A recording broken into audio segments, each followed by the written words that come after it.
Marikina River naman, nasa normal na antas pa rin ang tubig, pero hindi nagpapakakampante ang mga residente at naghahanda na sakaling lumikas. Sa gitna naman ng malakas na agos ng tubig sa ilog, isang lalaki ang natangay. Nakatutok doon live si Maki Pulido. Maki!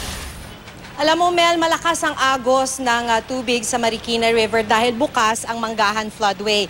At dahil nga napakalakas nung agos ng tubig ay tinangay ang isang 30 taong gulang na lalaki sa may barangay Nangka. Tinanong ko lang yung mga bangka. Nakipagsapalaran si Jozar Pason sa pagtawid sa Marikina River para makapitas ng tanim na gulay sa kabilang pampang. Pananghalian sana ng kanyang kinakasama na 5 buwang buntis at anak na mag-iisang taong gulang pa lang. Pero hindi niya kinaya ang malakas na agos. Sana po makaligtas siya. Sinubukan pang iligtas si Jozar pero nang makalapit ang bangka, tuluyan siyang lumubog. Hanggang ngayon, hindi pa siya nakikita. Yung bangkero, pinipilit na magsagwan, hindi makaalis-alis sa pwesto kasi pababa siya ng pababa malakas ang agos Nung gumitna na yung bangka, pati yung tao na nilunod, hagipin na, tsaka na bumigay siya. Pumasok siya sa ilalim ng bangka. Wala na, hindi na nakuha. Ang buong lungsod, business as usual sa gitna ng pabugso-bugsong buhos ng malakas na ulan. Lahat ng mga kalsada na dadaanan, wala pang baha.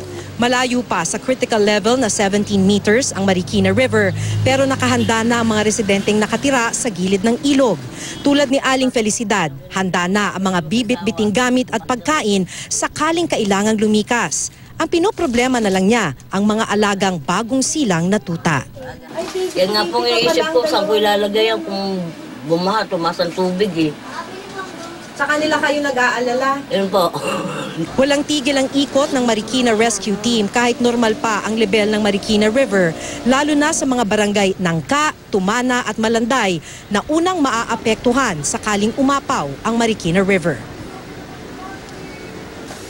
Sa ngayon, Mel, ay nasa 13.9 meters ang level ng Marikina River. Bumaba ito ng konting-konti mula 14 meters kaninang bandang alas 5 ng hapon. So, Mel, malayo pa ito sa 15 meters na first alarm at lalo naman ng mas malayo pa sa 17 meters na itinuturing ng critical level at kung kailan ay sinasabihan na dahil ito na yung general alarm, ibig sabihin kailangan ng mag-evacuate ng lahat ng mga nasa gilid ng Marikina River. Mel?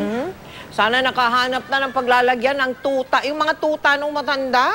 Nakahanap ba ng paglalagyan, Maki? Hindi pa, Mel Ang sinasabi niya kanina maghahanap na lang siya ng kahit na anong kahon para maihanda na niya maging yung mga tuta niya na inaalagaan niya. Dahil alam mo, Mel, mag-asawa lamang kasi sila at isang apo. At syempre, napakalapit sa kanya nitong mga alaga niyang tuta, Mel. Lola, kahit palanggana po, doon nyo na ilagay yung mga tuta. Maraming salamat sa iyo, Maki Pulido.